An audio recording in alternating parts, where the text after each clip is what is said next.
மற்றவருடைய குற்றங்களை நாம் பேசுவது. குற்றங்கள் இருக்கலாம். இங்கே நாம் பார்க்கும் பொழுது, மற்றவர்களை குற்றவாளியாய் தீர்க்கிறவனே, நீ யாரானாலும் சரி, போக்கு சொல்ல உனக்கு இடமில்லை. ரோமாபுரி சபையார் தேவ பிரியராய் மாறும்படியாக வாஞ்சிக்கிறவர்கள், பரிசுத்தவான்களாகும்படி அழைக்கப்பட்டவர்கள்.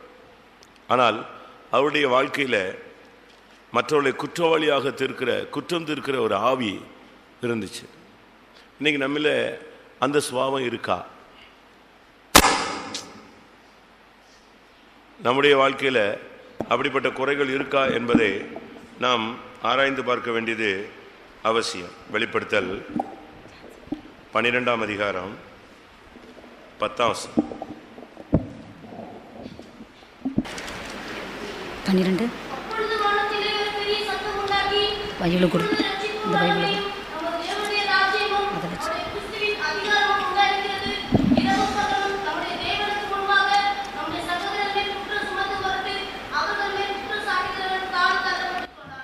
குற்றம் சாட்டுகிறவன் தாழ தள்ளப்பட்டு போனான்.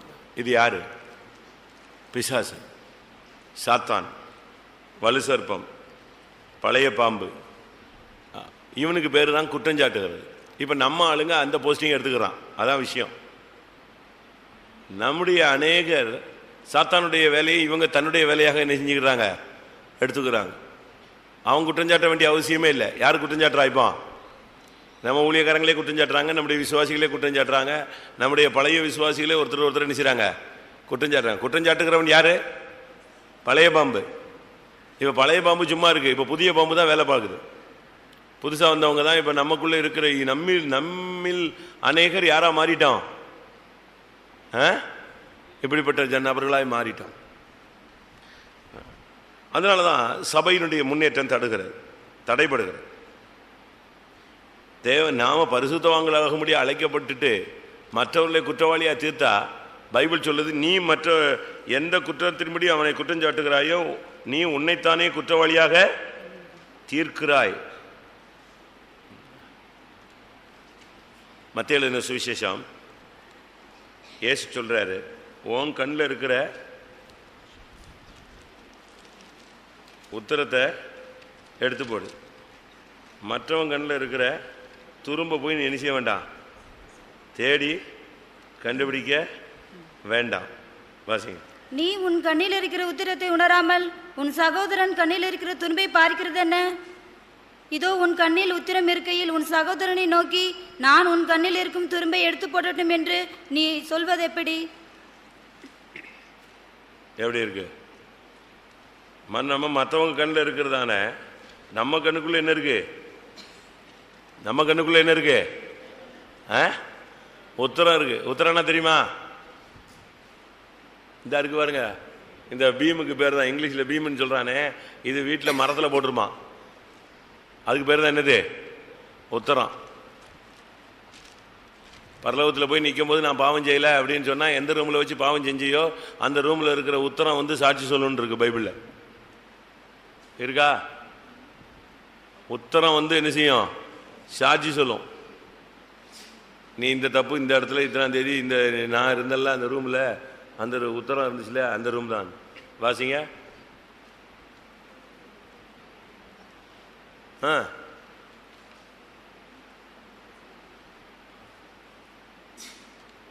மற்றவங்க கண்ணில் இருக்கிற உத்தரத்தை பார்க்கறதுக்கு மட்டும் தெரிஞ்சது, உத்தரங்கிற வசனத்தை கண்டுபிடிக்க தெரியலையா? ஆபகுக் ஆபகுக் 2:11.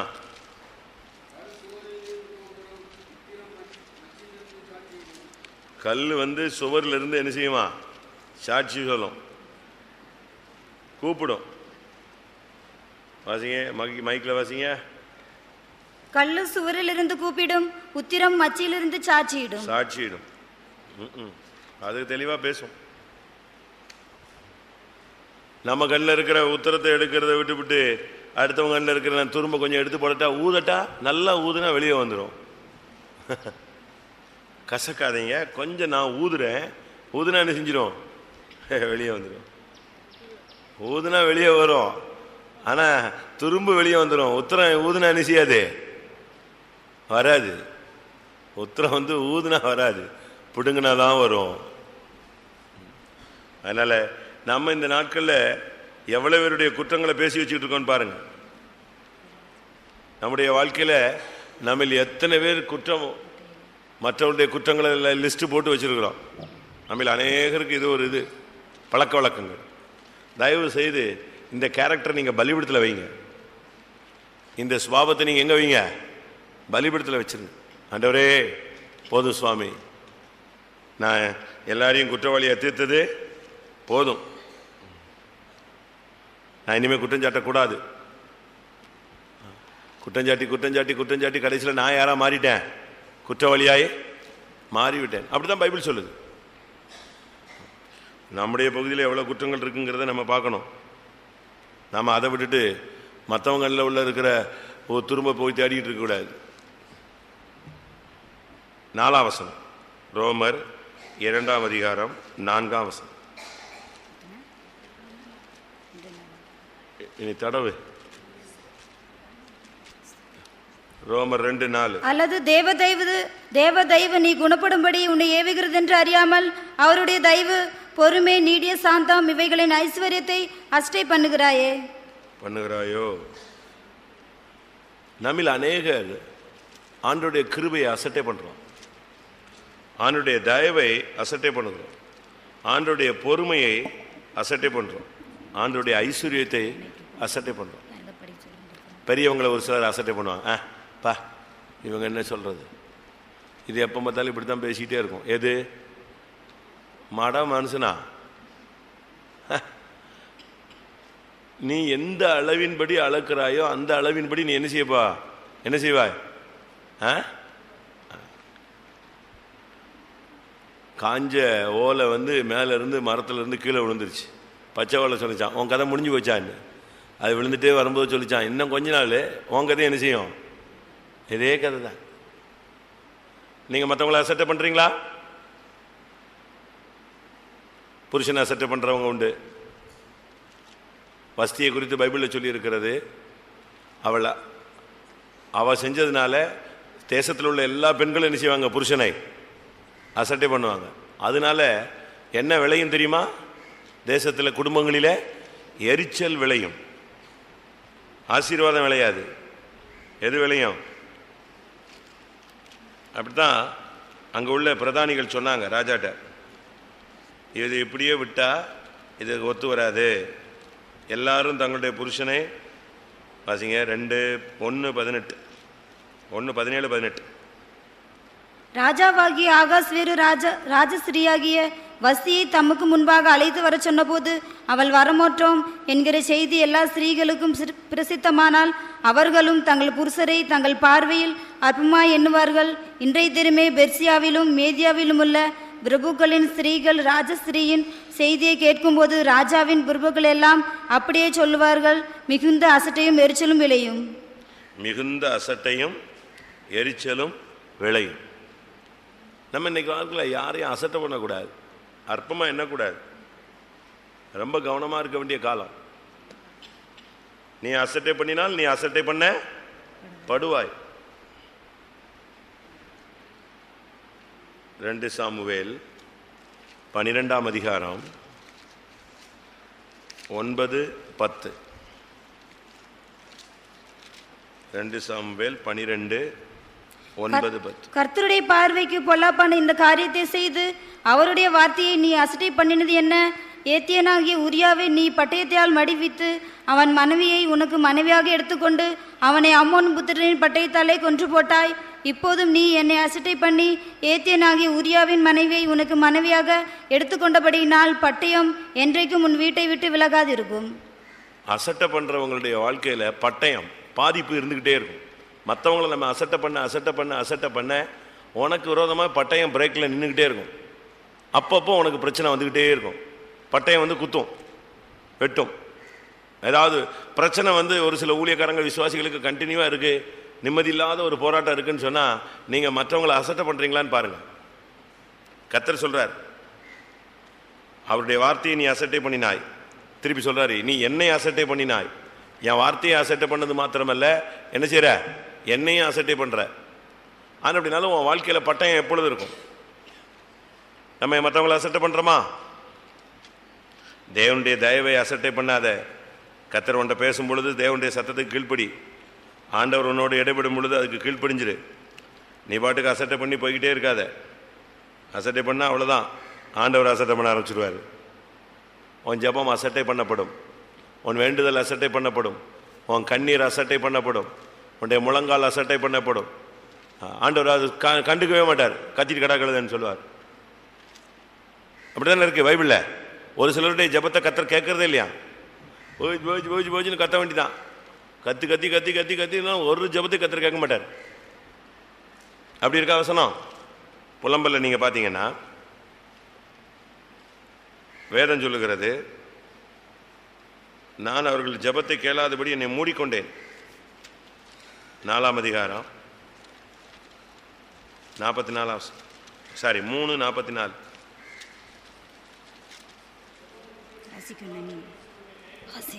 மூடிக்கொண்டீர், ஜெபம் உட்பிரவேசிக்க கூடாதபடி உம்மை மேகத்தால் மூடிக்கொண்டீர்.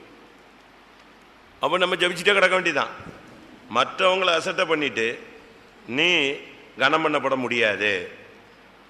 வயசானவங்களை அசட்டை பண்ணுறது, திறமை இல்லாதவங்களை அசட்டை பண்ணுறது, அழகு இல்லாதவங்களை அசட்டை பண்ணுறது, கிருபை இல்லாதவங்களை அசட்டை பண்ணுறது, பலவீனர்களை அசட்டை பண்ணுவது, இதெல்லாம் நமக்குள்ளே வருகிற ஒரு புத்தீனமான ஒரு செயல். திருப்பி நாங்கள் எனக்கு பிரச்சனை பிரச்சனை பிரச்சனைன்னா என்ன அர்த்தம்? தமிழில் சொல்லுவான், இந்த பிள்ளை பூச்சி எடுத்து வயிற்றுல கட்டிக்கிட்டா, பிள்ளை பூச்சி தெரியுமா உங்களுக்கு? அது சும்மா பிள்ளை பூச்சி தெரியுமா? தெரியாதா? இந்த லைட்டு ரொம்ப வெளிச்சமான நேரத்தில் வருங்க, கிட்டு கிட்டு கிட்டு கிட்டுன்னு ஓடிக்கிட்டே இருக்கும். இந்த திருடன் வந்து ஒத்துக்க மாட்டான். இந்த போலீஸ் என்ன செய்வான் தெரியுமா? ஒரு பாத்திரத்தில் போட்டு இவன் தொப்புள்ள வச்சு கட்டி வச்சிருவான். அது போய் போட்டு கொடையிற கொடைச்சல்ல, ஆமாம் அங்கே தான் எடுத்தேன் இங்கே தான் எடுத்தேன் என்னை விட்டுடுங்கன்றான். அதே மாதிரி நீ மற்றவங்களை அசட்டை பண்ணிட்டு எனக்கு பிரச்சனை பிரச்சனை பிரச்சனை என்னன்னா பிரச்சனை வந்துக்கிட்டே தான் இருக்கும். ஏன்னா அசட்டை பண்ண எது நின்றுக்கிட்டே இருக்கு? ஒன்று நோக்கி பட்டயம் பிரேக்கில் இருக்கும். நான் என்னைக்காவது நைட்டு இங்கே வரும், கூட்டத்துக்கு வரும், பிள்ளை பூச்சியை காட்டுறேன் உங்களுக்கு. எல்லா இடத்துலையும் இருக்கு, வரும். அது ஒரு செகண்ட் என்ன செய்யாது, சும்மா இருக்காது. எங்கேயாவது பாய்க்குள்ளே போய்னா பாய்க்குள்ளேயே போய்கிட்டே இருக்கும். அதனால் நமக்கு இந்த நாட்களில் மற்றவங்களை அசட்டை பண்ணுறது ரொம்ப கவனமாக இருங்க. அது ஒரு சப்ஜெக்ட் இருக்குது, ஒரு சண்டே பேசுகிறேன், இல்லைன்னா பைபிள் ஸ்டடியில் சொல்கிறேன் அசட்டையை பற்றி. நாம் இந்த நாட்களில் மற்றவங்களை அசட்டை பண்ணக்கூடாது, ஊழியக்காரங்களை அசட்டை பண்ணக்கூடாது, வயசானவங்களை அசட்டை பண்ணக்கூடாது, படிக்காதவங்களை அசட்டை பண்ணக்கூடாது, ஞானம் இல்லாதவங்க, அறிவில்லாதவங்க, அந்த ஜாதி இந்த ஜாதி, இந்த கதையெல்லாம் நீ போட்டின்னு வச்சுக்கோ, உனக்கு சாப்டர் க்ளோஸ். பட்டயம் நின்றுட்டு தான் இருக்கும். ஆண்டவர் உனக்கு ஆப்போசிட்டாக டெட் ஆப்போசிட்டாக நின்றுட்டே இருப்பார். கடைசியில் உன் கதை வந்து கொஸ்டின் மார்க்கில் வந்து நிற்கும். அப்போ எல்லாரும் ஒன்று என்ன செய்வாங்க? அசட்டை எல்லாரும் அசட்டை பண்ணுவாங்க. அப்போ என்ன பண்ணுறது? யாரும் சப்போர்ட் இருக்காது, யாரும் உன்னை தூக்கி எடுக்கிறதுக்கு ஆள் இருக்காது. அதனால தான் பைபிள் சொல்லியிருக்கு, பலவீனரை தாங்குங்க. நான் அப்படிலாம் பார்த்துருக்கேன், அநேக சம்பவங்களை பார்த்துருக்கேன், ஆச்சரியப்பட்டிருக்கேன். ஒரு இடத்துல ஒரு ப்ரோக்ராம், அந்த நபருக்கு ரூமில் இடம் கேட்குறாங்க. உங்கள் ரூமில் அவங்களுக்கு இடம் கொடுங்க அப்படின்னு ஒருத்தருக்கு சொல்கிறாங்க. அந்த ரூமில் ஏற்கனவே எத்தனை பேர் இருக்காங்க? 2 பேர் இருக்கிறாங்க. 2 பேர் இருக்கிற இடத்துல இன்னொரு ஆள் வர்றாரு, அவருக்கும் அந்த ரூமில் அந்த இடத்துல இடம் வேணும், ஒரு கட்டில் போடுறதுக்கு இடம் கொடுங்க, அவரும் அங்கே தங்கட்டும்னு சொல்கிறாங்க. ஆனால் அந்த 2 பேர் என்ன செய்யலை? ஒருத்தர் அந்த ரூம்லேயே உள்ள ஆள், அவரது ரூம் தான், அவர் இன்னொருத்தருக்கு இடம் கொடுத்துருக்காரு. இன்னொரு ஆளுக்கு இடம் கொடுக்கணுன்னே இந்த 2 பேரும் சேர்ந்துக்கிட்டு வேண்டாம் இந்த ரூம்லலாம் வேணாங்க, வேறு ரூம் கொண்டு போங்க, வேறு ரூம் போடு அப்படிங்கிறாங்க. இல்லை இடம் இல்லை, அதனால் இங்கே கொஞ்சம் இடம் இருக்குது, அதனால் ஒரு கட்டில் நெஞ்சிக்கலாம் போட்டுக்கலான்னு கெஞ்சுறாங்க அந்த அரேஞ்ச்மெண்ட் பண்ணுறவங்க. நோ நோ நோ நோ, நாங்கள் 2 பேர் போதும், அவரை வேறு எங்கேயா போடும். சரி போட்டாச்சு, வேற எங்கேயோ போட்டாச்சு. கொஞ்ச நேரத்தில் மீட்டிங், ஒரு கமிட்டி மீட்டிங் நடக்குது. மீட்டிங் முடிஞ்சு அனௌன்ஸ் ஆகுது. இந்த ரூமில் ஒருத்தர் இருந்தார் இல்லையா, இந்த ரூமுக்கு அவர் வர்றாரு. யார்? உங்களுக்கு பாதி பேருக்கு புரியும், பாதி பேருக்கு புரியாது. எனக்கு அதை வெளியவங்க ஓப்பனாகவும் சொல்லவும் முடியல. கடைசியில் பார்த்தீங்கன்னா இந்த ரூமில் இருந்துட்டு ஒருத்தர் இருந்துக்கிட்டு ஒருத்தருக்கு மட்டும் இடம் கொடுத்துட்டு இன்னொருத்தருக்கு ரூம் கொடுக்க மாட்டேன்னு சொன்னார் பார்த்தீங்களா? இந்த ரூமுடைய போஸ்டிங்க்கு யார் வரா? யாரை உள்ளே விட மாட்டோன்னு சொன்னாங்களோ, 1/4 மணி நேரத்தில் ஒரு மீட்டிங் நடந்துச்சு. மீட்டிங் முடிஞ்சு அவருக்கு போஸ்டிங். இவங்க 2 பேரும் எங்கே போனோம்? பெட்டி தூக்கிட்டு. அன்னையோட இவருக்கு ரூமே முடிஞ்சு போச்சு. சொல்கிறேன், நேரம் வரும்போது யாருன்னு சொல்கிறேன். யாருமே இல்லை, இப்போ எல்லாம் ஓட்டத்தை நெஞ்சிட்டாங்க, முடிச்சிட்டாங்க. அதனால் அசட்டை பண்ணுனா அப்போ தான் யோசித்தேன், ஓஹோ வசனம் ரொம்ப ஃபாஸ்ட்டாக வேலை செய்யுது, தீவிரமாக நடப்பிக்கப்படுது. 1/4 மணி நேரம் 1/2 மணி நேரத்துக்குள்ளே யாரை அசட்டை பண்ணாங்களோ அவங்கள கனம் பண்ணி, யார் அசட்டை பண்ணப்பட்டாங்களோ அவங்களெல்லாம் கத்தர் உயர்த்தி, அசட்டை பண்ணினவர்களெல்லாம் எங்கே தெளிட்டாரு? டக்கு டக்கு டக்கு டக்குன்னு போஸ்டிங் மாதிரி எல்லாம் டவுன் ரேட்டில். நம்ம அப்படி பண்ணக்கூடாது. நம்ம அசட்டை பண்ணுறோமா? ஒரு சிலர்லாம் புருஷனை பயங்கரமாக அசட்டை பண்ணுறாங்க. ஏன்னா இவங்க கூட ஒரு 2 கிளாஸ் படிச்சுட்டாங்களாம். இல்லை இவங்க கொஞ்சம் வசதியான வீட்டிலேருந்து வந்திருப்பாங்க, இல்லை அவர் கொஞ்சம் கருப்பாக இருப்பார், இல்லை இப்போ அவர் பேதையான மனுஷனாக இருப்பான், பேச தெரியாதவனா, எப்படி மூவ் பண்ணணும்னு தெரியாதவனா. அதெல்லாம் நம்ம அசட்டை பண்ணக்கூடாது. வசதி அசட்டை பண்ணி எங்கே போய் நின்னா? வசதி அசட்டை பண்ணி எங்கே போய் நின்னா? போஸ்டிங் மட்டும் போல எல்லாமே போச்சு. அரண்மனையிலேருந்து துரத்தி விட்டாங்க. போ எங்கிட்டாவது போய்ங்க. நாம் இந்த நாட்களில் அசட்டை பண்ணால் ரொம்ப கஷ்டம். மற்றவர்களை நீங்கள் அசட்டை பண்ணாதிருங்கள். அடுத்து 2ஆம் அதிகாரம் ரோமர் 2:5. உன் மனக்கடினத்திற்கும் குணப்படாத இருதயத்திற்கும் ஏற்றபடி தேவனுடைய நீதியுள்ள தீர்ப்பு வெளிப்படும் கோபாகனி நாளிலே உனக்காக கோபாகனியை குவித்துக் கொள்கிறாயே. இதுக்கெல்லாம் ரீசன் என்ன தெரியுமா? இந்த அசட்டை பண்ணுறதுக்கு காரணம் மற்றவர்களை குற்றம் சாட்டுகிற ஒரு ஆவி. தேவனுடைய தயவை நீ அசட்டை பண்ணுகிறாய். அடுத்த 5ஆம் வசனம், உன் மன கடினம், குணப்படாத இருதயம். பரிசுத்தவான்களாகும்படி அழைக்கப்பட்டு சபைக்குள்ள வந்துட்ட பிறகு இன்னும் எது சரியாகல? இருதயம் குணப்படலை. இருதயம் குணப்படலை, மனசு என்னது? கடினம். எத்தனை தீர்க்கதரிசனம் உனக்கு, எவ்வளவு பிரசங்கங்கள், எவ்வளவு அபிஷேகம், எவ்வளவு உபதேசம், எவ்வளவு புத்தி சொல்லுதல், எவ்வளோ பேர் உன்னோட இடைபடுறாங்க, உன்னோட ஆவியானவர் எவ்வளோ போராடுறார், எவ்வளோ பைபிள் படிக்கிற. இன்னும் இருதயத்தில் இருதயம் குணப்படலை, மனமும் சரியாகலை. உன் மன கடினத்திற்கும் உன் இருதய குணமாக்கப்படாத உன் இருதயத்துக்கும் ஏற்றபடி நீ கோபாக்கினையை குவித்து கொள்ளுகிறாயே. ரொம்ப கவனமாக இருக்கணும். உங்களுடைய மன கடினத்துக்கு இடம் கொடுக்காதீங்க. இருதயம் குணப்படாத இருதயம், குணப்படாத இருதயம் வச்சுக்கிட்டு என்ன பிரயோஜனம்? Heart problem. ஆவிக்குரிய ஜீவியத்தில் இருதயம் ரொம்ப முக்கியமானது. இருதயத்திலிருந்து புறப்படுகிறதே மனிதனை தீட்டுப்படுத்தும். உனக்குள்ள இருந்து குணப்படாத இருதயம் இருந்துச்சுன்னா குணப்படாத வார்த்தைகள் தான் என்ன செய்யும்? வரும். இருதயத்தின் நிறைவினால் வாய் பேசும். அடுத்ததாக 2ஆம் அதிகாரம் 7ஆம் வசனம். சோர்ந்து போகாமல் நற்கிரைகளை செய்து மகிமையும் கனத்தையும் அழியாமையும் தேடுகிறவர்களுக்கு நித்திய ஜீவனை அளிப்பார். சோர்ந்து போகாமல். நம்முடைய ஆளுங்க டக்குன்னு சோர்ந்துடுறாங்க. ரொம்ப இன்ட்ரெஸ்டாக இருப்பாங்க. யாராவது ஏதாவது சொன்னால் போதும், அவ்வளோதான். இல்லை இந்த டச் மீ நாட், தொட்டால் சினுங்கிகள். அவங்களுக்கு ஒரு சின்ன போதும், உடனே அன்னைக்கு முழுசும் அழுதுருவாங்க, அன்னைக்கு முழுசும் சாப்பிட மாட்டாங்க, அன்னைக்கு முழுசும் குளிக்க மாட்டாங்க, அன்னைக்கு முழுசும் ஊழியம் செய்ய மாட்டாங்க, அன்னைக்கு முழுசும் யார்ட்டையும் பேச மாட்டாங்க, அன்னைக்கு முழுசும் அப்படியே பேய் அறிஞ்ச மாதிரி சுற்றிக்கிட்டே இருப்பான். எதுக்கு? உடனே ஆவிக்குரிய ஜீவியத்தில் நமக்குள்ள சோர்வே வரக்கூடாது. நீங்கள் பாருங்க, இந்த மீன் தொட்டிகளில் மீன் வளர்க்குறாங்க. அதுக்குள்ளே சுற்றிக்கிட்டே இருக்கும். பார்த்துருக்கீங்களா? சுற்றிக்கிட்டே இருக்கும். நமக்கு சோர்வு வந்துடுதே. சோர்ந்து போகாமல் நற்கிரியை, நான் நல்லது செஞ்சு செஞ்சு எனக்கு என்னங்க பிரயோஜனம்? நான் ஊழியம் செஞ்சு செஞ்சு என்ன பிரயோஜனம், நான் அவங்களுக்கு உதவி செஞ்சு செஞ்சு என்ன பிரயோஜனம், ஒன்றும் பிரயோஜனம் இல்லை. நீ அப்போ நீ பிரயோஜனத்துக்கு தான் செஞ்சியா? அதுக்கு அந்த வசனம் அழகாக சொல்லியிருக்கு. எதை அளிப்பார்? நித்திய ஜீவனை அளிப்பார். பரலோகத்தில் உனக்கு ஜீவன் கிடைக்கும். சோர்ந்து போகாமல் நற்கிரியைகளை செய்யணும். அப்படிப்பட்டவர்களுக்கு தான் கர்த்தர் மகிமையை அளிப்பார். நாம் இந்த நாட்களில் சோர்ந்து போயிடுறோமே, இனிமேல் நான் ஜெபம் பண்ண மாட்டேன், இனிமேல் நான் உதவி செய்ய மாட்டேன், இனிமேல் நான் ஜெபம் பண்ண மாட்டேன், இனி பைபிளே படிக்க மாட்டேன், இனி அவங்களுக்கு போய் நான் ஏன் புத்தி சொல்ல போகிறேன், நான் செருப்படி வாங்கிட்டேன், இப்படிலாம் பேசுகிறாங்க. வாங்கினாலும் நம்ம என்ன செய்யணும்? நம்முடைய சோர்ந்து போகாமல் நம்முடைய நற்கிரியைகளை என்ன செய்யணும்? செஞ்சுக்கிட்டே இருக்கணும். ஏசு அப்படித்தான் செஞ்சார். நன்மை செய்கிறவராக அவர் சுற்றி திரிந்தார். அவங்க சீசர் சொல்கிறாங்க, ஆண்டவரே இவங்க இந்த ஊருக்கு ஏன் திருப்பி திருப்பி போகிறீங்க, அவன் தான் கல்லெறிகிறான சுவாமி சொல்கிறாங்க இல்லையா? நேற்று நம்ம போனோம் கல்லெறிஞ்சான், திருப்பி அதே ஊருக்கு போனோம், வாங்க போகிறான்னு சொல்கிறாங்க. எதுக்கு சுவாமின்னு? நம்முடைய வேலையை என்ன செய்வோம்? செய்வோம். சோர்ந்து போகாமல் நற்கிரியைகளை செய்திருக்கோமா?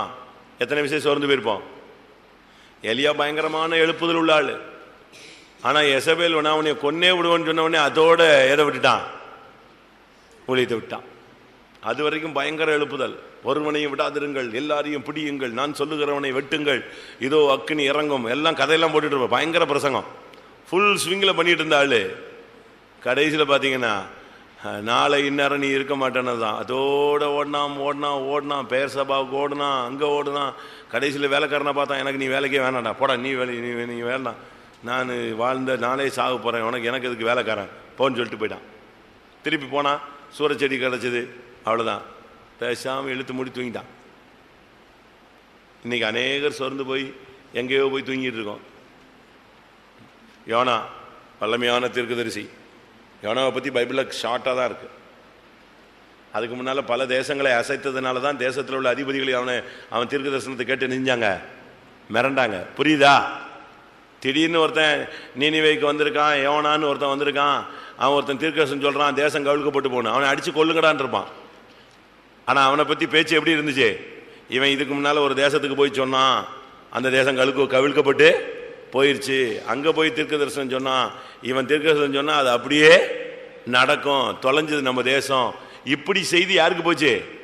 ராஜாவுக்கு போச்சு. அப்போ தான் ராஜாவை சுதாரிச்சிட்டான். அப்போ இவன் சொன்ன தீர்க்க தரிசனம் அவ்வளவு நிறைவேறுது, தேசங்கள் கவிழ்க்கப்படுது, ராஜ்யங்கள் அழிக்கப்படுது. அப்போ இவன் பயங்கரமான தீர்க்கதரிசி, இவன் சொன்னது நடந்துடும், நம்ம தேசம் அழிஞ்சு போயிடும்னு சொல்லிட்டு தான் அவன் முழங்கால போட்டான். அப்படி ஒரு ஆள். ஆனால் அப்படிப்பட்ட ஆளே எங்கே போய் படுத்துட்டான்? கப்பலில் பங்கரில் போய் படுத்துட்டான். கீழ் டிக்கெட் தர டிக்கெட் வாங்கிட்டு போய் அடித்தளத்தில் போய் பேசாம படுத்துட்டான். ஆண்டவர் சொல்கிறாரு, நான் நினைவே அழிக்க மாட்டேன்னு. இவன் சொன்னால், எனக்கு ஏற்கனவே தெரியும் நீ இருந்த சேட்டெல்லாம் பண்ணுவீங்கன்னு, அதுக்கு தான் நான் எங்கே போனேன்? கப்பல் மாதிரி ஏறினேன். நீங்கள் கடைசியில் மன்னிப்பீங்க, ஒப்புரவாகுதல்பீங்க. ஒரு சிலர் வீட்டில் போய் பிரச்சனை பண்ணால், பிரச்சனைக்கு சால்வ் பண்ண சொன்னால் சுற்றி நீங்கள் சமாதானம்னு சொல்லுவீங்க. வேற என்ன சொல்கிறது? சொல்லுங்கள், வேற ஏதாவது சொல்யூஷன் சொல்லுங்கள். வேற சொல்யூஷன் சொல்கிறதுக்கு பைபிள் என்ன இருக்கு? சொல்லுங்க. சுற்றி நம்ம சமாதானத்துக்கு வருவோம். சமாதானத்துக்கு தானே வருவோம், வேற எங்கே வருவோம்? வேற வழி இல்லையா? என்ன நடந்தாலும் நம்முடைய முடிவு என்னது? அதான் எங்கே போனாலும் அதுதான். சோர்ந்து போகாமல் நற்கிரியைகளை செய்கிறவர்கள். அடுத்த வசனம் 2:8. சண்டைக்காரராய் இருந்து சத்தியத்திற்கு கீழ்ப்படியாமல் அநியாயத்திற்கு கீழ்ப்படிந்திருக்கிறவர்களுக்கோ உக்கிர கோபாகனி வரும். சண்டைக்காரங்க. உங்க வீட்டில் இப்படி ஆளுங்க இருக்காங்களா? சண்டைக்காரங்க இருக்காங்களா? நம்ம உடனே சொல்லுவோம், பக்கத்து வீட்டுக்காரங்க தாங்க சண்டைக்காரங்க. அவனை கேட்டால் சொல்லுவான், எங்க பக்கத்து வீட்டுக்காரங்க தாங்க சண்டைக்காரங்க. அவனுக்கு நீங்க சண்டைக்காரங்க, உங்களுக்கு அவன் சண்டைக்காரன். சண்டை போடுறது ஒரு ஸ்பிரிட்டு, அது ஒரு ஆவி. உங்களுக்கு அந்த ஆவி இருக்கா? ஒரு சிலர் சொல்றாங்க, நாங்கள் வம்பு சண்டைக்கே என்ன செய்ய மாட்டோம், போக மாட்டோம். ஆனால் வந்த சண்டையை என்ன செய்யறதில்ல, விடவே மாட்டோம். போட்டு மல்லு கட்டி கட்ட வார்த்தை பேசி அசிங்கமாக பேசி அடித்து மண்ணள்ளி போட்டு ஒரு ரகலை பண்ணி அங்கிருந்து தப்பி கிப்பி வீடு வந்து சேர்ந்துடுறாங்க. இந்த ஆவி இருக்கா? ஒரு சிலருக்கு கை சண்டை போடும், ஒரு சிலருக்கு வாய் சண்டை போடும், வாய்ச்சாலகன். ஒரு சிலர் அடித்தடியெல்லாம் போக மாட்டாங்க, ஆனால் பேசுகிற வார்த்தையிலேயே எல்லாரும் நாக்க பிடிங்கி செத்தே விடுவான். நீங்கள் எப்படி சண்டை போடுறவங்க?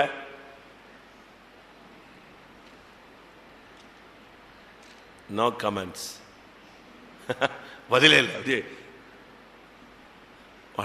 இதில் ஒரு குரூப் வீட்டில் போய் சொல்லும், என்னை பார்த்துட்டு தான் இந்த சப்ஜெக்ட் எடுத்துட்டாரு அப்படிங்க. இல்லை, அவர் என்னையை பார்த்து தான் திருப்பி திருப்பி பேசினாரு. இன்னொரு குரூப் சொல்லும், யாரோ போய் சொல்லி கொடுத்துட்டான். என்ன சொன்னாலும் சரி, பைபிள் ரோமர் 2:8 சொல்லுது, சண்டைக்காரன் சத்தியத்துக்கு கீழ்ப்படிய மாட்டான், அநியாயத்துக்கு கீழ்ப்படிவான். அப்படித்தானே பைபிள் இருக்கு. சண்டைக்காரன் சத்தியத்துக்கு கீழ்ப்படியாமல் அநியாயத்துக்கு என்ன செய்கிறான்? கீழ்ப்படுகிறான். சண்டை எப்போ போடுறோமோ அப்போ நம்ம எதுக்கு கீழ்ப்படியலன்னு அர்த்தம்? சத்தியத்துக்கு கீழ்ப்படியல. எதுக்கு கீழ்ப்படுகிறோம்? அநியாயத்துக்கு கீழ்ப்படுகிறோம். ஒரு புருஷனோ மனைவியோ பிள்ளையோ பெற்றோரோ ஊழியனோ விசுவாசியோ யாரு எப்போ சண்டை போட்டாலும் அந்த டைம் நம்ம எதை விட்டு வெளியே வந்துடுறோம்னு அர்த்தம்? சத்தியத்துக்கு கீழ்ப்படியாம வெளியே வந்துடும். உங்களுக்கு அந்த ஆவி இருக்கா? சண்டை போடுற ஆவி இருக்கா? பைபிளில் ஒரு இடம் இருக்கு, சண்டை மூட்டுதலின்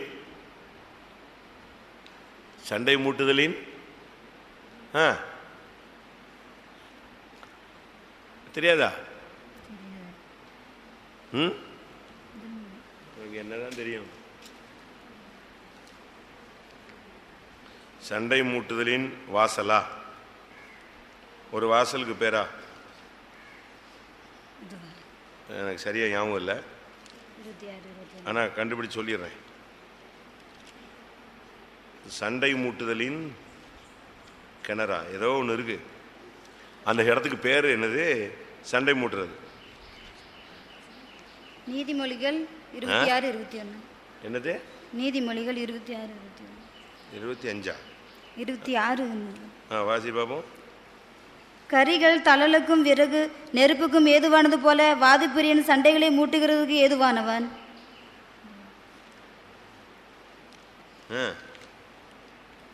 நான் இதை சொல்லலை.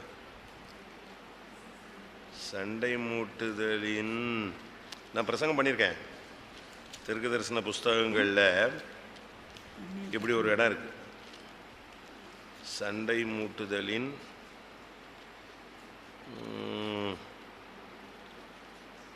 கண்டுபிடிங்க ஒரு செகண்ட்ல.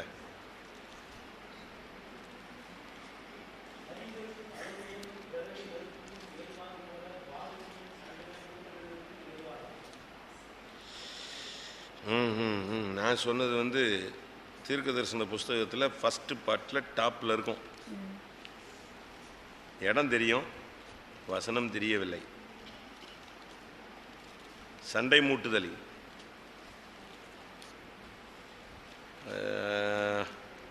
ஒரு வாசலுக்கு பேரா?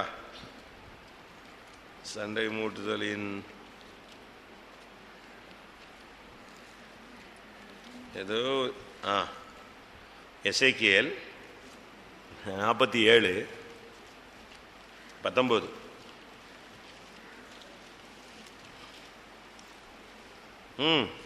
எசேக்கியேல் 47:19.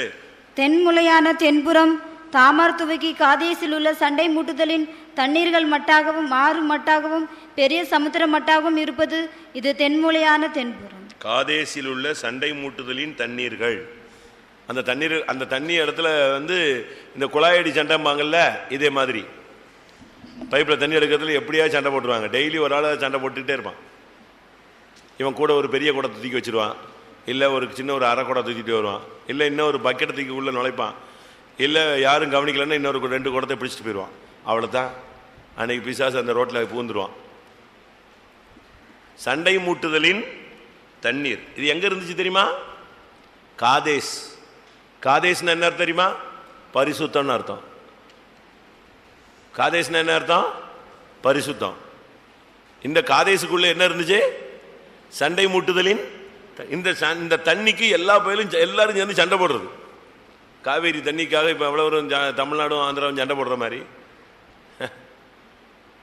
இந்த தண்ணிக்கு பேர், இந்த ஏரியாவில் உள்ள தண்ணிக்கு பேர் என்னது? ஏன்னா இந்த தண்ணியை எனக்கு வேணுமா, இவன் அவனுக்குமா, அவன் இவனுக்குமா. சண்டை மூட்டுதலின் தண்ணீர் இருக்கா? சண்டை மூட்டுதா? பினகாஸ் அப்படின்னா யாரு? ஓபனி. ஓபனினா என்னது?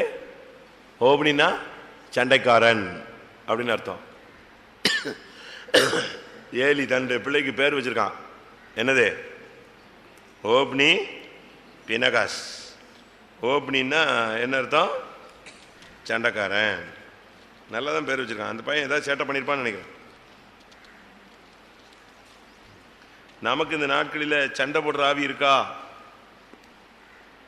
அதாவது ஒரு சிலர் ஸ்ட்ரைட் ஃபார்வர்டாக இருப்பாங்க. அவங்களுக்கு மற்றவங்களுடைய குற்றத்தை பார்த்த உடனே பொங்கி எழும்பி போய் முட்டிடுவாங்க. டாமால் ஸ்ட்ரைட் ஃபார்வர்ட் காரனும் சண்டை போடுவான், குறை உள்ளவனும் சண்டை போடுவான். தான் குறைய மறைக்கிறதுக்கு ஊன்னு சொல்லி என்னத்தையாவது பேசிடுவான். இந்த சண்டை வரும்போது ஒரு சிலருடைய வார்த்தை விஷம் மாதிரி வரும், ஒரு சிலருடைய வார்த்தை பட்டயம் போல வரும், ஒரு சிலருடைய கை காலெல்லாம் என்ன செஞ்சிடும். அவங்க சொல்லுவாங்க வாய் பேசாது, கை தான் பேசுமா, அடித்தடி போட்டுக்குவாங்க, முடிய பிடிச்சிக்குவாங்க. இது ஒரு ஆவி. ஒரு சிலர் இந்த உலக மனுஷன் பட்டயத்தை எடுத்துக்கிறான், குத்திடுறான், இணைஞ்சிடறான், வெட்டிடுறான். நான் ஒரு நாள் பஸ்ஸில் போய்கிட்டு இருக்கேன், சண்டை நடக்குது. ஸ்கூல் பசங்களுக்குள்ள உள்ள சண்டை. எங்க ஸ்கூலுக்குள்ள சண்டை. அதை வெளியே கொண்டு வரானுங்க. ஸ்கூல் முடிஞ்சு பசங்க போகும்போது அடிக்கிறானுங்க, சவுக்கு கட்டை தூக்கிட்டு அடிக்கிறான். சாதாரண அடிலாம் கிடையாது, செத்துருவான். தண்டாயிரப்பேட்டையில் சென்னையில் நடக்குது. அடி சும்மா அந்த கிளாஸ் பசங்களை இன்னொரு கிளாஸ் பசங்க போட்டு ரோட்டில் வச்சு சவுக்கு மூலம் அடிக்கிறான். அவன் உளுந்து ஓடி போகிறான். அடிச்சுட்டு ஒரு 2 நிமிஷத்தில் பார்த்தீங்கன்னா நான் அவனை பார்த்துக்கிட்டே தான் இருக்கேன். ஓடி போய் அடுத்த தெருவில் போய் டக்கு டக்கு டக்குன்னு சட்டையை கலத்தினா யூனிஃபார்ம் வேற ஒரு சட்டையில் நின்று அடிச்சுட்டு அடுத்த செகண்டில் எங்கே வந்துட்டான், அந்த சட்டையை கலத்தி எங்கிட்ட ஒழிச்சு வச்சுட்டு யூனிஃபார்மில் அவன் பாடு போய்கிட்டே இருக்கான். அப்போ அடித்தது யாருன்னு தெரியாது, இவன் தெரியாதான், தெரியக்கூடாதான். சண்டை போடுற ஆவி இருக்கா? இருக்கா? சண்டைக்காரர்கள் சத்தியத்துக்கு கீழ்ப்படிய மாட்டார்கள். கர்த்தருடைய ஊழியக்காரன் சண்டை பண்ணுகிறவனாய் இராமல், உதவிக்காரன் சண்டை பண்ணுகிறவனாய் இராமல். வாசி 2 தீமோத்தேயு எல்லா இடத்துலயும் இருக்கு, வரிசையா இருக்கு. 2:24. கர்த்தருடைய ஊழியக்காரன் சண்டை பண்ணுகிறவனாய் இராமல். ஒரு சிலருடைய ஸ்பிரிட்டுங்க அது ஒரு மொபைல் ஸ்பிரிட். சங்கீதம் அது சுத்திக்கிட்டே இருக்கும். அது ஃபெய்த்தம் வீத்தம்லாம் பார்க்காது, அது ரோட்டில் சுத்திக்கிட்டே இருக்கும். யார் வீட்டில் சான்ஸ் கிடைக்க உள்ள வந்துக்கும். 55 9:10. சங்கீதம் 55 9:10. ஆண்டவரே அவர்களை அழித்து அவர்கள் பாஷையை பிரிந்து போக பண்ணும். கொடுமையையும் சண்டையையும் நகரத்திலே கண்டேன். அவைகள் இரவும் பகலும் அதன் மதில்கள் மேல் சுற்றி திரிகிறது. கொடுமையையும் சண்டையையும் நகரத்தில் கண்டேன். அவைகள் இரவும் பகலும் அதன் மதில்கள் மேல் என்ன செய்யுது? சுத்தி திரியுது. சுத்திட்டே இருக்கும். மொபைல் ஸ்பிரிட் மாதிரி சுத்திட்டு இருக்கும். நடமாடும் வல்லமை. எங்க வீட்டில் சான்ஸ் கிடைக்குதோ எங்க உள்ள வந்துடும். அவ்வளவுதான். நல்லா இருக்கிற வீட்டில் திடீர்னு பார்த்தீங்கன்னா அடி தட்டி உருண்டுக்குவாங்க.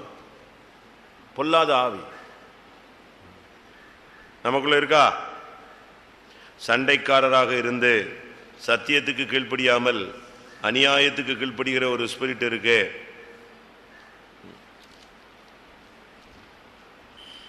அடுத்து 2:9. ரோமர் 2:9. பின்பு யூதரிலும் பின்பு கிரேக்கரிலும் பொல்லாங்கு செய்கிற எந்த மனுஷ ஆத்மாவுக்கும். பொல்லாங்கு செய்கிற எந்த ஆத்மா பொல்லாங்கு செய்யக்கூடாது.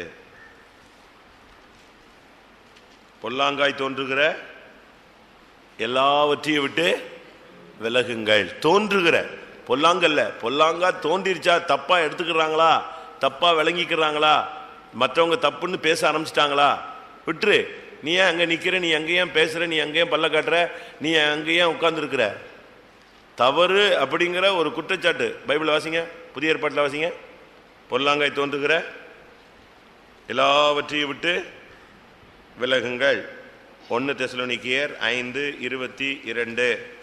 பொல்லாங்காய் தோன்றுகிற எல்லாவற்றையும் விட்டு விலகுங்கள். யோபு 1:1.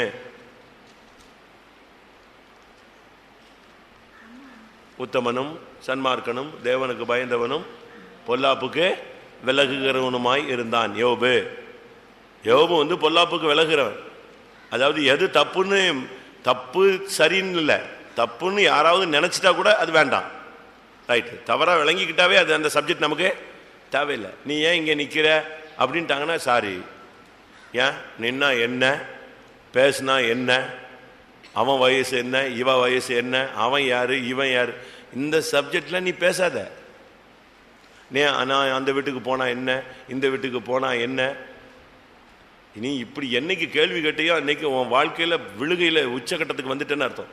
பின்மாற்றத்தின் ஆவி உன் மேலே பூந்துருச்சு. அப்படியா, தப்பா சொல்லிட்டாங்களா, வேண்டாம். பனைமரத்துக்கு கீழே நின்று நீ பால் தான் குடிக்கிற, ஆனால் சொல்றது என்ன சொல்லுவாங்க, கல் குடிக்கிறேன்னு தான் சொல்லுவாங்க. நீ இல்லை இல்லை நான் பால் தான் குடித்தேன், நான் பால் தான் குடித்தேன், நான் பால் தான் குடித்தேன், நீ திருப்பி திருப்பி போய் பனைமரத்துக்கு கீழே நின்று அடிபட்டு சாகக்கூடாது, குற்றவாளியாக மாறக்கூடாது.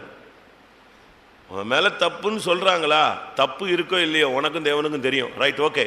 பொல்லாங்காய் தோன்றிருச்சு, மற்றவங்க பார்வையில் நெஞ்சிருச்சு, சரி ஸ்தோத்திரம். இல்லை என்னை அநியாயமாக சொல்லிட்டாங்க, என்னை எப்படி சொல்லிட்டாங்க, உடனே 3 நாள் மூக்கு சிந்திக்கிட்டே சுற்றக்கூடாது, அழுதுகிட்டே சுற்றக்கூடாது. உடனே தன்னை நீதிகரித்து தன்னை பெரிய பரிசுத்தவாட்டி பரிசுத்தவான்னு காட்டுறதுக்கு திரும்ப இல்லைங்க இல்லைங்க அப்படிங்க எப்படிங்க, இந்த கதையே நீ பேசக்கூடாது. பொல்லாங்காய் தோன்றிருச்சா ஏரியா விட்டு காலி பண்ணு, அவசியமே இல்லை. தப்பா விளங்கிட்டாங்க, ரைட், வேண்டாம். நீ மாம்சம் புசிக்கிறதோ மதுபானம் அருந்துவதோ மற்றவனுக்கு இடரலா இருந்தால் நீ அதை புசிக்காமலே இருக்கிறது நல்லதுன்னு தான் ரோமர்ல என்ன செஞ்சிருக்கு, சொல்லியிருக்கு. நீ செய்யறது ஏதாவது மற்றவனுக்கு பிரச்சனையா வருதா, வேண்டாம். சபையில் கொண்டு வந்து சாப்பிட்றீங்க, பைபிளில் சொல்லியிருக்கு, சபையில் கொண்டு வந்து சாப்பிட்றீங்க, அதில் ஒருத்தன் ஏழ்மையாக இருக்கான், ஒருத்தன் மாம்சம் கொண்டு வரான், மாம்சம் கொண்டு வந்து மற்றவனை புசிக்கும் போது இல்லாதவன் என்ன செய்யறான், 10 துக்கப்படுறான். அப்படி நீ கொண்டு வந்து சாப்பிட்றத விட நீ மாம்சம் புசியாமல் இருப்பதே நல்லதுன்னு பவுல் சொல்றாரு.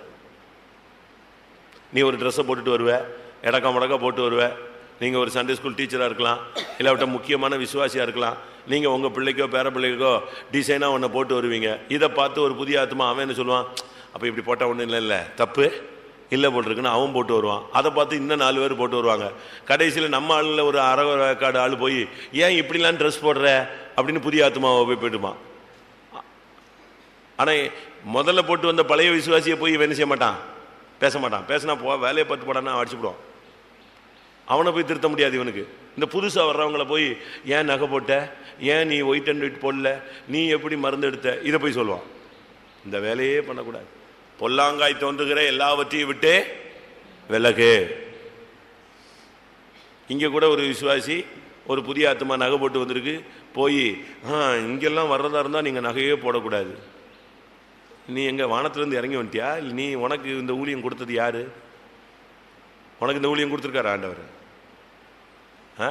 அவசியம் இல்லாத சப்ஜெக்ட் நம்ம விசுவாசிகள் புதிய ஆத்மாக்கள்கிட்ட என்ன செய்யக்கூடாது, பேசக்கூடாது.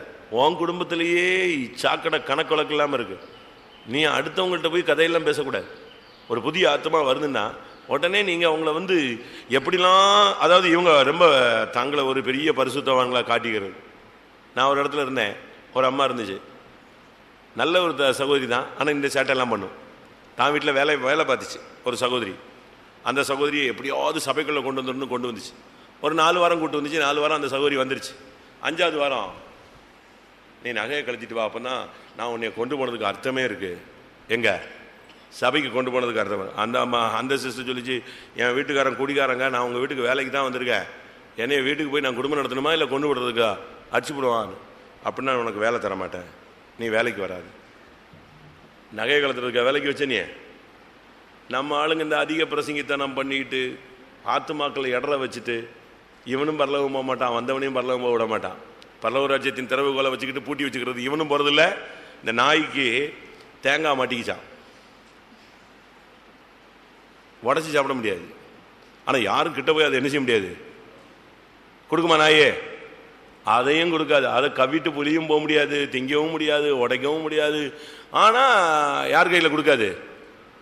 அடுத்தவங்க கிட்ட வந்தால் கடிச்சு கோதறிடும். இதே மாதிரி நம்ம ஆளுங்க பாதி பேர் பரலோகத்தை பிடிச்சி வச்சிருக்கான தவிர உள்ளேயும் போகிறதில்லை, எவனையும் உள்ள விடுறதில்லை. தயவு செய்து இந்த ஆவி உன்னை விட்டு வெளியே போகணும். பொல்லாங்காய் தோணுதா? நீ நிற்கிறது தப்பு, பேசுறது தப்பு, நடந்துக்கிறது தப்பு, உடுத்துக்கிற ஸ்டைல் தப்பு அப்படின்னா ஸ்தோத்திரம் ஸ்தோத்திரம், மாற்றிக்கிறேன், இன்னும் கிளியர் பண்ணிக்கிறேன். யோபு, நீ யோபு போல பொல்லாப்புக்கு விலகிறவனா இருக்கணும். அவன் சொல்கிறான், நான் எதிலே தவறினேனோ அதை எனக்கு என்ன செய்யுங்க, சொல்லுங்க, நான் சரிப்படுத்திக்கிறேன். இவன் யார் ஏன் தவற சொல்றது, என் பிள்ளையை இவன் யார் குற்றம் சொல்றது, அப்படிலாம் அவன் சொல்லவே இல்லை. வாசிங்க யோபு 6ஆம் அதிகாரம் எனக்கு உபதேசம் பண்ணுங்கள் 24ஆம் வசனம். எனக்கு உபதேசம் பண்ணுங்கள், நான் மௌனமாயிருப்பேன். நான் எதிலே தவறினேனோ அதை எனக்கு தெரியப்படுத்துங்க. அவன் சொல்றான், நான் எதில் மிஸ் பண்ணிட்டேன்னு சொல்லுங்க. ஓ, அப்போ நான் அங்கே நின்றுக்க கூடாது, இல்லை அங்கே போனது தப்பு, சரி இனிமேல் நான் என்ன செய்ய மாட்டேன், போகாமல் பார்த்துக்கிறேன், பேசாமல் பார்த்துக்கிறேன், நடந்து கொள்ளாமல் பார்த்துக்கிறேன், என் மேலே குற்றம் வராத அளவில் நான் நினச்சிக்கிறேன், பார்த்துக்கிறேன். பொல்லாங்காய் தோன்றுகிற எல்லாவற்றையும் விட்டு விலகு. பொல்லாங்கு செய்கிற எந்த ஆத்மாவுக்கு என்ன உண்டு, நியாய தீர்ப்பு உண்டு. அடுத்ததாக 2:16, ரோமர் 2:16. என் சுவிசேஷத்தின்படியே தேவன் இயேசு கிறிஸ்துவை கொண்டு மனுஷருடைய அந்தரங்களை குறித்து நியாய தீர்ப்பு கொடுக்கும் நாளிலே இது விளங்கும். மைக் இல்லையா, செத்து போச்சா, இவரோட இருக்கா? என் சுவிசேஷத்தின்படியே தேவன் இயேசு கிறிஸ்துவை கொண்டு மனுஷருடைய அந்தரங்கங்களை குறித்து நியாய தீர்ப்பு கொடுக்கிறார். பர்சனல் அந்தரங்க ஜீவியத்தில் நம்ம ரொம்ப கவனமாக இருக்கணும். ஒவ்வொருத்தனுக்கும் ஒரு ஒரு அந்தரங்கம் என்ன செய்யுது இருக்கு. மனுஷனுக்கு அது தெரியாது. மற்ற மனுஷனுக்கு மனைவியினுடைய அந்தரங்கம் புருஷனுக்கு தெரியாது, புருஷனுடைய அந்தரங்க வாழ்க்கை மனைவிக்கு தெரியாது. இப்படிலாம் பர்சனலாக சீக்கிரட்டாக வாழ்கிறவங்க இருக்காங்க. பிள்ளைகளுடைய வாழ்க்கை அநேகருக்கு தெரியாது. இப்போ இந்த கன்வென்ஷனில் ஒரு பையன் ஒரு சின்ன தப்பு பண்ணிட்டான். அவனை என்கிட்ட பிடிச்சிட்டு வந்தாங்க. அப்போ நான் அவனை கேட்டேன், நீ இப்படி பண்ணிட்டியான்னு. சின்ன பையன் ஆமான்ட்டான். உடனே அவங்க அப்பாவுக்கு ஃபோன் பண்ணி, இப்படி உன் பையன் இப்படி ஒரு பிரச்சனை மாட்டிட்டான். யார்? என் பையனா? பாஸ்டர் நல்லா பேசுங்க, பார்த்து பேசுங்க பாஸ்டர், என் பையன் அப்படிலாம் பண்ண மாட்டான். யார் சொல்கிறா? அவருக்கு அவங்க பையன் மேலே அவ்வளவு பயங்கர நம்பிக்கை. ஆனால் பையனுடைய அந்தரங்க ஜீவியம் யாருக்கு தெரியாது. அவன் இங்கே முழங்கால் நின்று என்ன செஞ்சிட்டு இருக்கான், அறிக்கை செஞ்சிட்டு இருக்கான். சரி, அவர் தூரத்தில் இருந்தார், அதனால் அவரை கொண்டு வர முடியல, வெளியூரில் உள்ள விசுவாசி போயிட்டார். அவங்க அந்த பையனுடைய அண்ணன் அங்கே இருக்கான். அவனை கூப்பிட்டு வந்து, சரி அவன்கிட்ட இந்த பையனை ஒப்படைக்கலான்னு சொல்லி அவனை கூப்பிட்டா, அவன் வந்துட்டு அவன் அவங்க அப்பாவோட ஜாஸ்தியாக நிற்கிறான். என் தம்பி மேலே அப்படிலாம் கிடையாது, என் தம்பி அப்படி ஆளே கிடையாது. பாவம், இந்த பையன் அப்படி ஒரு புனிதமான வாழ்க்கை வீட்டில் செஞ்சிருக்கான். ஆனால் உள்ள என்னது அந்தரங்கம் தப்பு. உடனே அவன் கன்வென்ஷனில் வேலை செஞ்சுட்டு தான் இருக்கிற பையன் தான் அண்ணனும். அவன் கையில் ஏதோ ஒரு வேலைக்காக க்ளவுஸ்லாம் போட்டு வந்திருந்தான். அப்படியே வந்துட்டான். தம்பிக்கு ஏதோ பிரச்சனைன்னு ஓடியே வந்துட்டான். அவங்க அப்பா ஃபோன் பண்ணி, தம்பி ஏதோ மாட்டிக்கிட்டானா, நீ போய் பாடுறான்னு. வந்தவொடனே சொன்னேன், அதெல்லாம் இல்லை, என் தம்பியா, என் தம்பியில் அப்படிலாம் செய்ய மாட்டான். தம்பி கிட்ட தான் நிற்கிறான். அவனை முழங்கால் போட்டு விட்டதே அவனுக்கு பயங்கர துக்கம். என் பிள்ளை என் தம்பியை முழங்கால் போட்டு வச்சுருக்காங்கன்னு வந்துட்டு, இல்லை பாஸ் என் தம்பிலாம் அப்படிலாம் பண்ண மாட்டான். சரி, உன் தம்பிகிட்ட நீயே பேசுகிறான்னு பேசுனா அங்கே தான் தம்பி தான் மாட்டிட்டு நிற்கிறானே. ஆமான்ட்டான். ஆமான்னு உடனே இவனுக்கு வந்த கோபம். இப்போ இவன் கேவலப்பட்டான் இல்லையா, உடனே கிளவுஸ்லாம் உருவி போட்டு அவனை அடிக்க ஓடி மிதிக்க ஓடி ஒரே ரகலை பண்ணிட்டான். நான் சொன்னேன், இந்த சண்டித்தனெல்லாம் இங்கே பண்ணாத, முதல்ல தப்பை ஒத்துக்க. அவன் தம்பி செஞ்சுருக்கான் தப்பு, ரைட்டு, கூட்டு போ, இங்கே வச்சு அடிக்காத, வீட்டில் போய் அடித்து சரிப்படுத்து போடணும். நமக்கு அதே மாதிரி ஒவ்வொருவருக்குள்ளேயும் ஒவ்வொரு அந்தரங்க ஜீவியம் இருக்குது. மனுஷன் முகத்தை பார்க்கிறான், தேவன் எதை பார்க்குறாரு? அங்கே தான் பார்க்குறாரு. இருதயம்னா என்னது? இருதயத்தின் நினைவுகள், அந்தரங்க ஜீவியம். ரொம்ப பேருக்கு இப்படி பிரச்சனை இருக்குங்க. இங்கே பார்த்தா பயங்கரமாக இருப்பாங்க, அந்தரங்க வாழ்க்கைங்கிறது ஒரு சிலருக்கு பயங்கரமாக இருக்கு. அதனால தான் தாவீது சொல்லுறான், என்னுடைய அந்தரங்கங்களை உம்முடைய முகத்தின் வெளிச்சத்தில் நிறுத்தினீர், என் அந்தரங்க பாவங்களை மன்னியும். இல்லையா அப்படி வசனம்? 90ஆம் சங்கீதம் 9ஆம் வசனமா? 8 எங்கள் அக்கிரமங்களை உமக்கு முன்பாகவும் எங்கள் அந்தரங்க பாவங்களை உமது முகத்தின் வெளிச்சத்திலும் நிறுத்தினீர். நிச்சயமா நிறுத்துவார். அவருடைய முகத்தின் வெளிச்சத்தில் அந்தரங்க பாவம் வந்து நிற்கும். இந்த சுத்திரிப்பு கூட்டத்தோடு அதை க்ளோஸ் பண்ணுங்க, பர்சனல் ஃபைலை க்ளோஸ் பண்ணுங்க. ஆண்டவருக்கு முன்னால் அதுலேயும் நீதி நியாயமாக என்ன செய்யுங்க, வாங்க. அந்தரங்க ஜீவியத்தில் உள்ள போராட்டங்களும் மாறட்டும். அடுத்ததாக 19ஆம் வசனத்திலிருந்து 22ஆம் வசனம் வரைக்கும். நீ உன்னை குருடருக்கு வழிகாட்டியாகவும் அந்தகாரத்தில் உள்ளவர்களுக்கு வெளிச்சமாகவும் பேதைகளுக்கு போதகனாகவும் குழந்தைகளுக்கு உபாத்தியனாகவும் நியாயப்பிரமாணத்தின் அறிவையும் சத்தியத்தையும் காட்டிய சட்டம் உடையவனாகவும் எண்ணுகிறாயே. இப்படி இருக்க மற்றவனுக்கு போதிக்கிற நீ உனக்கு தானே போதியாமல் இருக்கலாமா? களவு செய்யக்கூடாது என்று பிரசங்கிக்கிற நீ களவு செய்யலாமா? விபச்சாரம் செய்யக்கூடாது என்று சொல்லுகிற நீ விபச்சாரம் செய்யலாமா? விக்கிரங்களை அருவருக்கிற நீ கோவில்களை கொள்ளையிடலாமா? கேட்கலாம் பாருங்க, பவுல் பேசுறாரு பாருங்க. நீ என்ன சொல்றியோ அதை நீ என்ன செய்யற, எது செய்யக்கூடாதுன்னு மற்றவங்களுக்கெல்லாம் பயங்கரமா பேசுறியோ அதை நீ எரிஞ்சிட்டு இருக்க, செஞ்சுக்கிட்டு இருக்க. உலகத்தில் சொல்லுவாங்க, ஒரு பஞ்சாயத்து தலைவர்கிட்ட ஒரு பிரச்சனை வந்துச்சான் ஒரு கிராமத்தில். நான் படிச்சிருக்கேன் ஒரு கதையில். அங்கே ஒரு சின்ன பிரச்சனை, ஒரு பையனுக்கும் ஒரு வாலிப பையன் ஒரு வாலிப பொண்ணு பிரச்சனை. அந்த பஞ்சாயத்து தலைவர்கிட்ட பஞ்சாயத்து வந்துச்சு, ஊரே கூடி நின்று இவர் பயங்கர ஜட்ஜ்மெண்ட். அந்த பையனை இந்த ஊருக்குள்ளே விட முடியாது, அந்த பொண்ணு குடும்பத்தை இந்த வீட்டுக்குள்ளே இந்த ஊருக்குள்ளே நினைச்ச முடியாது, விட முடியாது. அந்த பொண்ணு வீட்டுக்காரனும் பையன் வீட்டுக்காரனும் இவர் காலில் விழுறாங்க. பஞ்சாயத்து மெம்பர் தலைவர்கள் எல்லாம் காலிலெல்லாம் நினைச்சுறாங்க, நடந்துருச்சு, மன்னிச்சிருங்க, நாங்கள் இந்த ஊருக்கு துரோகம் பண்ணிட்டோம், ஏதோ நடந்துருச்சு, என் பிள்ளைகள் செஞ்சுட்டாங்க சின்ன வயசில், என்னெல்லாமோ சொல்கிறாங்க. முடியவே முடியாது. பஞ்சாயத்து தலைவர் தான் கடைசி ஆர்டர் கொடுக்குறார், முடியவே முடியாது. எல்லாம் முடிச்சுட்டு வீட்டுக்கு போயிட்டார். அந்த 2 குடும்பமும் அழுதுகிட்டே நெஞ்சிருச்சு, ஊரை விட்டு ஒதுக்கிட்டாங்களேன்னு போயிடுச்சு. இவர் வீட்டுக்கு போனார். வீட்டுக்கு போனால் ஒய்ஃபு உட்காந்து அழுதுகிட்டு இருந்தாலாம். யார் ஒய்ஃபு? பஞ்சாயத்து தலைவர் ஒய்ஃப். இவர் வீட்டுக்கு போய் என்னன்னு கேட்டாராம். நம்ம பொண்ணை காணுங்க அப்படின்னாலாம். நம்ம பொண்ணை காணும். ஓடி போன பையனுக்கும் பொண்ணுக்கும் இங்கே ஜட்ஜ்மெண்ட் கொடுத்துட்டு ஐயா எங்கே வராரு, வீட்டுக்கு வந்தா இங்கே வீட்டில் உள்ள பொண்ணு ஓடி போயிடுச்சு. அப்படியே செத்து போன மாதிரி உட்காண்டான். போச்சேன், நீ எந்த அளவின்படி அளந்தையோ இப்போ இங்கே அளக்கணும், நீ ஊரை விட்டு வெளியே போ. ரொம்ப கவனமாக இருக்கணும். மற்றவர்களுக்கு, குழந்தைகளுக்கு நீ உன்னை உபாத்தியாயனாய் சண்டே ஸ்கூல் டீச்சராய் காண்பிக்கிறாய், அப்படித்தானே அர்த்தம். குருடருக்கு வழிகாட்டி, அந்தகாரத்தில் உள்ளவர்களுக்கு வெளிச்சம், பேதைகளுக்கு போதகன், குழந்தைகளுக்கு உபாத்தியாயன் எல்லாம் சொல்றியே. மற்றவனுக்கு போதிக்கிற நீ உனக்குத்தானே போதியாமல் இருக்கலாமா? களவு செய்யக்கூடாது என்று பிரசங்கிக்கிற நீ களவு செய்யலாமா? விபச்சாரம் செய்யக்கூடாது என்று சொல்லுகிற நீ விபச்சாரம் செய்யலாமா? விக்கிரகங்களை அருவருக்கிற நீ கோவில்களை கொள்ளையிடலாமா?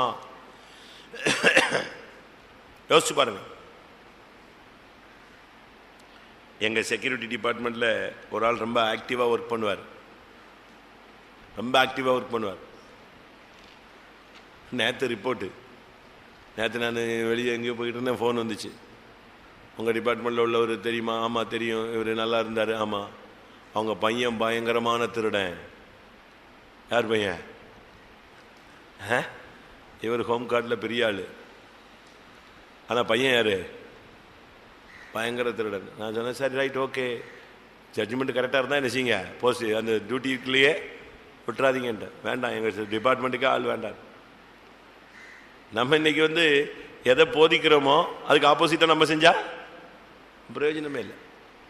இந்த சத்தியம் அதனால தான் இங்கே சொல்லியிருக்கு, நீ போதகனாய் நீ மாற்றி காட்டிக் கொள்கிறாய், குழந்தைகளுக்கு உபாத்தியாயனாய் காட்டிக்கொள்கிறாய், குருடனுக்கு வழிகாட்டியாய் காண்பிக்கிறாய். ஆனால் நீ எல்லாத்தையும் திருப்பி நீ செய்கிற, அவ்வளோத்தையும் நீ செய்கிற. நம்முடைய வாழ்க்கையில் ரொம்ப கவனமாக இருக்க வேண்டிய காலம் இது. அடுத்ததாக 2ஆம் அதிகாரம் 23ஆம் வசனம். நியாயப்பிரமாணத்தை குறித்து மேன்மை பாராட்டுகிற நீ நியாயப்பிரமாணத்தை மீறி நடந்து தேவனை கனவீனம் பண்ணலாமா? தேவனை கனவீனம் பண்ணுவது, தேவனை கனவீனம் பண்றதுங்கிறது பல விதங்களில் நடக்கும். நான் பிதாவானால் எனக்கு பயப்படுகிற பயம் எங்கே? நான் எஜமானானால் எனக்கு கொடுக்கிற கனம் எங்கே? உடனே அவங்க சொல்றாங்க, நாங்க எப்போ உங்களை கனம் பண்ணல, நீங்க கனம் பண்ணலன்னு சொல்றீங்களே அப்படின்னு கேட்குறாங்க. அப்போ அவர் சொல்றாரு, நீங்க என்னை கனம் பண்ணலன்னு ஆண்டவர் சொல்றார். வாசிங்க.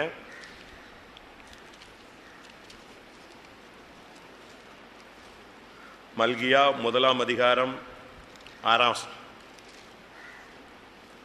குமாரன் தன் பிதாவையும் ஊழியக்காரன் தன் எஜமானையும் கனம் பண்ணுகிறார்களே, நான் பிதாவானால் என் கனம் எங்கே? நான் எஜமானால் எனக்கு பயப்படும் பயம் எங்கே? என்று சேனைகளின் கர்த்தர் தமது நாமத்தை அஷ்டை பண்ணுகிற ஆசாரியர்களாகிய உங்களை கேட்கிறார். அதற்கு நீங்கள் உமது நாமத்தை எதினாலே அஷ்டை பண்ணினோம் என்கிறீர்கள். என் பீடத்தின் மேல் அசுத்தமான அப்பத்தை படைக்கிறீர்கள், கர்த்தருடைய பந்தி எண்ணமற்று போயிட்டு என்று நீங்கள் சொல்கிறீர்கள். கர்த்தருடைய பந்தியை அசட்டை பண்ணுறது, ராபோஜனத்தை அசட்டை பண்ணி அதுக்கு வர்றதில்லை, வந்தாலும் எடுக்கிறது இல்லை, தேவ சமூகத்தை அசட்டை பண்ணி போயிடுறதுலாம் ஆண்டவரை கனவீனம் பண்ணுறது தான். அங்கே அப்படித்தான் சொல்லியிருக்கு. நீங்கள் தேவனை கனவீனம் பண்ணலாமா? என்னை கனம் பண்ணுகிறவனை நான் கனம் பண்ணுவேன். ஒருவன் எனக்கு ஊழியம் செய்தால் பிதாவானவர் அவனை கனம் பண்ணுவார். அப்போ ஊழியம் செய்யலைன்னு சொன்னால் நீ பிதாவை என்ன செய்கிற? கனவீனம் பண்ணுறன்னு அர்த்தம். உனக்கு கொடுக்கப்பட்ட ஊழியத்தில் நீ உண்மையும் உத்தமமாய் தெய்வீகமாய் பரிசுத்தமாய் நீதியாய் நேர்மையாய் தேவன் விரும்புகிற விதம் செய்யலைன்னு சொன்னாலே நீ தேவனை கனவீனம் பண்ணுறன்னு அர்த்தம். கடைசியாக 2:24 எழுதுகிறபடி தேவனுடைய நாமம் புறஜாதிகளுக்குள்ளே உங்கள் மூலமாய் தூசிக்கப்படுகிறது. தேவனுடைய நாமம் உங்கள் மூலமாய் புறஜாதிகளுக்குள்ளே தூஷிக்கப்படுகிறதே. ஆண்டோடைய நாமத்தை மகிமைப்படுத்துறதுக்காக கர்த்தர் நம்மளை கொண்டு வந்திருக்கிறார். ஆனால் நம்ம பார்த்துட்டு இப்படி தான் உங்களுக்கு சபையில் சொல்லி கொடுத்தாங்களா? பெந்தேகோஸ்தில் இப்படி தான் பிரசங்கம் பண்ணாங்களா? பெந்தேகோஸ்து ஆளுங்கள்லாம் இப்படி தான்ப்பா இருப்பாங்க, கிறிஸ்தவன்லாம் இப்படி தான் பண்ணுவான், அதுவும் பெந்தேகோஸ்தில் இருக்கவன் இப்படி தான் நடந்துக்குவான் அப்படின்னு சொன்னான்னா உன் நிமித்தம் தேவனுடைய நாமம் என்ன செய்யுது? தூஷிக்கப்படுகிறது. பேதுருல வாசிக்கிறோம், உங்கள் நிமித்தம் சத்திய மார்க்கம் தூஷிக்கப்படுகிறதே. நம் நிமித்தம் ஆண்டோடைய நாமம் தூஷிக்கப்படுதா? ஆண்டோட நாமம் மகிமைப்படுதா? 2 பேதுரு 2 அதிகாரம் 2 அவர்களுடைய கெட்ட நடக்கைகளை அநேகர் பின்பற்றுவார்கள், அவர்கள் நிமித்தம் சத்திய மார்க்கம் தூஷிக்கப்படும். 2 பேதுரு 2:2 சத்திய மார்க்கம் தூஷிக்கப்படுறது, தேவனுடைய நாமம் தூஷிக்கப்படுதல். அதனால் இந்த விஷயத்தில் ரொம்ப கவனமாக இருங்க. ஆண்டவர் நாமம் தூஷிக்கப்படுற மாதிரி நாமும் நம்முடைய பிள்ளைகளோ நம்முடைய சபையில் உள்ள யாரும் ஜீவிக்கக்கூடாது.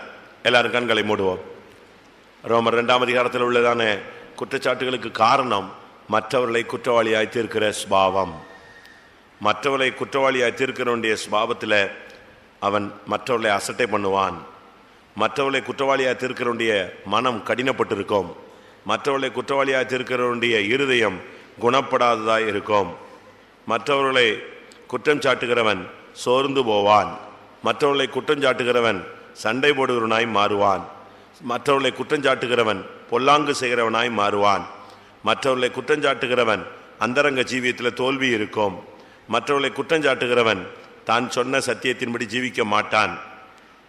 மற்றவர்களை குற்றம் சாட்டுகிறவன் தேவனை கனவீனம் பண்ணுவான். மற்றவர்களை குற்றம் சாட்டுகிறவன் தேவனுடைய நாமம் தூஷிக்கப்பட வாழ்கிறான். எல்லாரும் கண்களை மூடலாமா? முழங்கால் படிடுவோம். ஒரு 5 நிமிஷமோ 10 நிமிஷமோ ஆண்டோடைய வசனத்துக்கு முன்னாக நாம் நடுங்குவோம். என்னுடைய வசனத்துக்கு நடுங்குகிறவனை நான் நோக்கி பார்க்கிற கர்த்தர்னு ஆண்டவர் சொல்லுகிறார். ஆண்டோடைய சமூகத்தில் நாம் கொஞ்ச நேரம் நம்மை தாழ்த்தி சமர்ப்பிக்க வேண்டிய ஒரு காலகட்டத்தில் இருக்கிறோம். ஆமென்.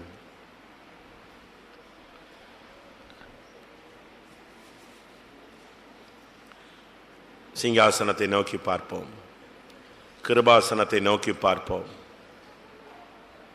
கர்த்தாவே, நான் மற்றவர்களுடைய குற்றங்களை எவ்வளவு அதிகமாய் கேட்டேன், எவ்வளவு அதிகமாய் பேசினேன், எவ்வளவு அதிகமாய் குற்றம் சாட்டினேன். வேத வசனத்தின்படி அது தவறு என்பதை நான் உணர்கிறேன். என் கண்ணில் எவ்வளவோ உத்தரங்கள் இருக்கிறதே சுவாமி. நான் மற்றவர்களுடைய துரும்பை தேடி பார்த்தேனே, தேவரீர் என்னை மன்னியும் கர்த்தாவே. ஒரு 5 நிமிஷமாவது ஆண்டோடைய சமூகத்தில் இந்த பாயிண்ட்ல உள்ள ஏதாவது வீக்னஸ் இருக்கான்னு நீங்க கண்டுபிடிச்சு அறிக்கை செஞ்சீங்கன்னா உங்களுக்கு ஒரு தெளிவு உண்டாகும், கிருபை கிடைக்கும். பொருளை நாம் குற்றவாளியாக இருக்கிற அந்த சுபாவம் பிசாசின் சுபாவம். அது ஒரு பொல்லாத தன்மை, சர்ப்பம். அதுக்கு 10 கிளைகள் இல்லாட்டா 10 கொம்புன்னு எடுத்துக்கோங்க.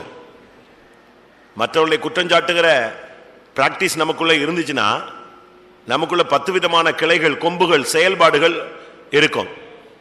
1, மற்றவர்களை குற்றவாளியாக இருக்கிற நீ ஆண்டவருடைய தயவை அசட்டை பண்ணுவாய். 2, உன்னுடைய மனம் கடினப்படும். 3, உன்னுடைய இருதயம் குணப்படாததாய் காணப்படும். 4, நீ அடிக்கடி சோர்ந்து போவாய். 5, நீ சண்டைக்காரனாய் மாறுவாய். 6, பொல்லாங்காய் தோன்றுகிற காரியங்களை செய்வாய். 7, உன்னுடைய அந்தரங்க ஜீவியத்தில் தோல்வி இருக்கும். 8, செய்யக்கூடாது செய்யக்கூடாதுன்னு மற்றவங்களுக்கு சொல்லி நீயே அதை செய்வாய். 9, நீ தேவனை கனவீனம் பண்ணுவாய். 10, தேவனுடைய நாமம் தூசிக்கப்படுகிற ஒரு வாழ்க்கை உனக்குள் உண்டாகிவிடும். கர்த்தாவே, மற்றவர்களை குற்றவாளியாக தீர்த்து கடந்த நாட்களிலே இப்படிப்பட்ட 10 குற்றங்களுக்கு நான் உட்பட்டிருக்கிறேன். தேவரீர் என்னை மன்னியும், உம்முடைய திரு ரத்தத்தினாலே என்னை கழுவி என்னை பரிசுத்தமாக்கும் என்று வாஞ்சிக்கிறவர்கள் கண்களை மூடி தேவனை நோக்கி கூப்பிடுங்கள்.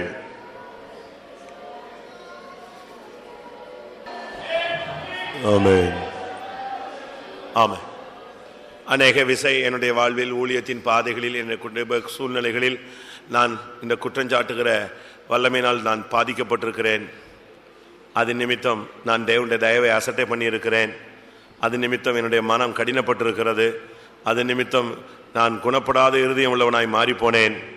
அது நிமித்தம் என்னுடைய வாழ்விலே பல சோர்வுகள், நான் பொல்லாங்காய் தோன்றுகிற அநேக காரியங்களில் சிக்கிக்கொண்டேன். என்னுடைய அந்தரங்க ஜீவியம் கெட்டு போய்விட்டது.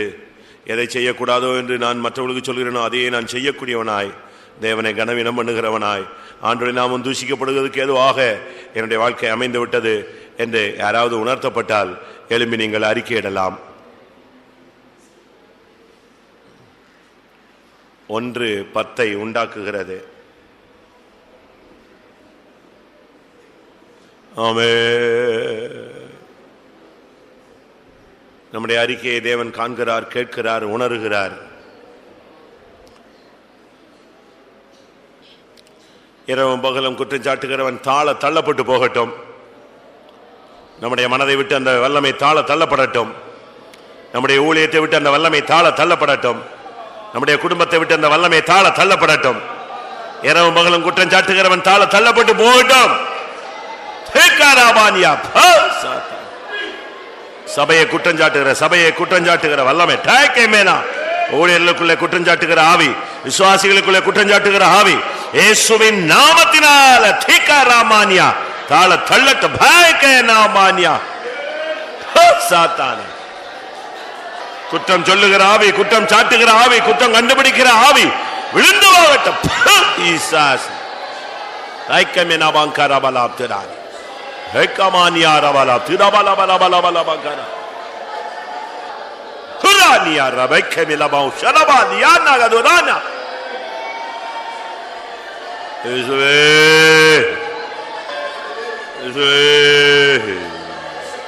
praise the Lord, praise the Lord, praise the Lord. Hallelujah, hallelujah, hallelujah. Amen. Praise the Lord, praise the Lord, praise the Lord. Amen. இந்த குற்றஞ்சாட்டுகிற ஆவியை கர்த்தர் இன்றைக்கு அழித்துக் கொண்டிருக்கிறார். எத்தனை பேர் அதை விசுவாசிக்கிறீர்கள்? அவங்களுக்குள்ள அந்த சுபாவத்தை கர்த்தர் வேரோடு பிடுங்கட்டும். எத்தனை பேருக்கு உண்மையான வாஞ்சை, கர்த்தாவே அதிலிருந்து எனக்கு விடுதலை தாரும்ல, என்னிலிருந்து குற்றஞ்சாட்டுகிற ஆவியை வேரோடு பிடுங்கும். எத்தனை பேர் வாஞ்சிக்கிறீர்கள் பிரியமானவர்களே? ஆமென். இந்த காட்டத்தி மரம் வேரோடு பிடுங்கப்படட்டும். ஹல்லேலூயா. இந்த பொல்லாத சுபாவம் நம்மை விட்டு வேரோடு பிடுங்கப்படட்டும்.